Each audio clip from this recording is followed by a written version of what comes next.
Sebuah pohon pelindung jenis mahoni berdiameter 80 cm ini tumbang ke jalan sehingga menghambat akses jalan di daerah Lolong Belanti, Kecamatan Padang Utara, Kota Padang. Sejumlah petugas BPBD, polisi dan TNI diturunkan ke lokasi guna melakukan evakuasi material pohon tersebut dari jalan raya.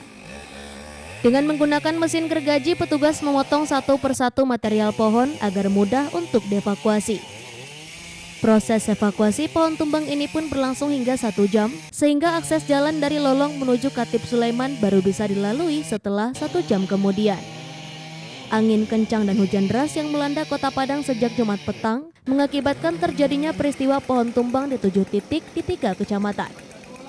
Di antaranya Kecamatan Bungus, Padang Utara, dan Padang Barat. Beruntung tidak ada korban jiwa dalam peristiwa ini, warga pun dihimbau agar berhati-hati dan waspada saat melintas di kawasan pepohonan saat angin kencang.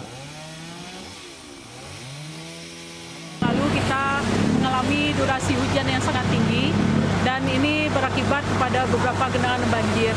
Dan juga ini ditunjang dengan angin yang begitu kencang sehingga beberapa pohon yang tumbang di beberapa lokasi dan titik. Kita mendata ada 7 lokasi di saat ini di seluruh Kota Padang. Ada beberapa tempat di Kuranji yang terdata.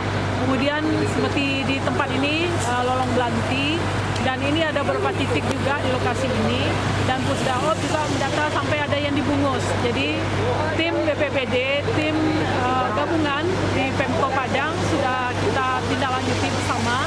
Seperti lokasi ini yang kita saksikan sudah kita tanggulangi dan ini dapat kita lakukan bersama di tim TRC-nya Kota Padang.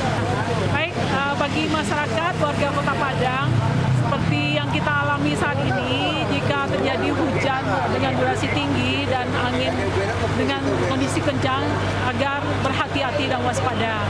Terutama pengendara roda 2 agar berhati-hati, terutama di sekitaran lokasi-lokasi yang pohon-pohon yang begitu rindang.